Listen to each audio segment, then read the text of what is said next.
O Puebla encara a pretemporada co seu plantel pechado, terá 19 xogadores para a vindeira campaña na que Juan Alfonso Vidal Chofri seguirá dirixindo o equipo. O verán é sinónimo de movimento no mercado de fichaxes, aínda que hai equipos como Puebla que encaran a pretemporada co seu plantel a completo. O conxunto da Alta deu por pechado o equipo logo de incorporar a 5 fichaxes. De momento creo que son 19 ou 20 xogadores que xa están fichados, e non creo que haya máis fichaxes, achigos, salvo un caso moi especial que o corpo técnico vexa que é necesario para o equipo, pero se non penso que xa estará a plantilla rematada. A columna vertebral do equipo estará formada por xogadores que veñen de renovar a súa unión co Puebla, polo que se agarda unha liña continuista.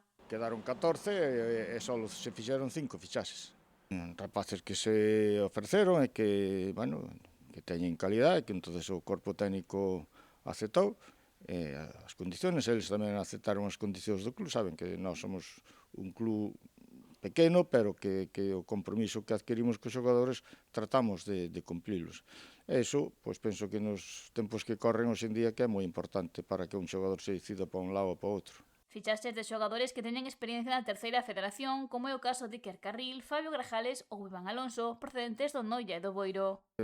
Polo nombre, por tal, pois destaca Pedro Veda, que xa estuvera no Boiro, estuvera no Arousa, que creo que conseguiron o ascenso co Arousa a segunda vez, e agora levaba 2 anos inactivo, que estaba en Brasil, e agora veo que iría xogar outra vez, e veo se tuvemos a oportunidade de fichalo, e por eso fichamos. E despois a Iker, a Hugo Sánchez, que é un porteiro que ven do Atlético Montañeiros, Iván Alonso, e o Fabio Grajales, que tamén estuvera no Noia xogando ano pasado, e Iván Alonso, que estuvera no Boiro, creo. O Puebla terá un equipo con calidade de garantías, polo que o Barreiro fixa o primeiro obxectivo da temporada en pechar o antes posible a permanencia na preferente.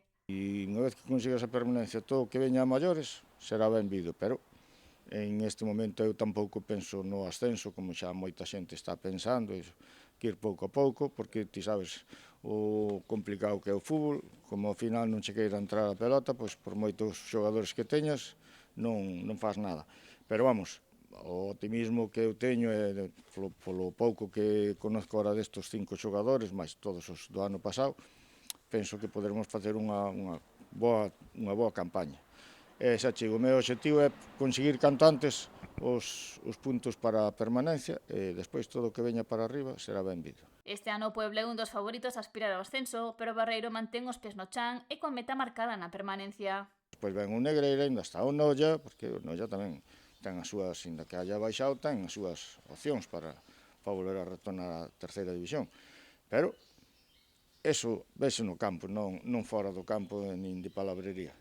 Esta campaña é ilusionante, polo que agarda que a xente se achegue alta a animar o equipo. Temos que este ano empecemos a tomar os primeiros partidos que che salgan ben, que empeces a generar puntos e que motiven a xente e que podamos ter máis xente da que habitualmente temos.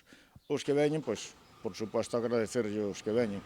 E os que de momento non se decidiron vir, pois animalos a que veñan porque van a disfrutar do fútbol, son rapaces que practicaban ben o fútbol e que este ano cos refuerzos trataremos de seguir dando pois eso que necesita a xente para motivalo. O Puebla confeccionou un equipo de nivel para xogar un bo fútbol e acadar a mellor posición na táboa nunha nova campaña na preferente.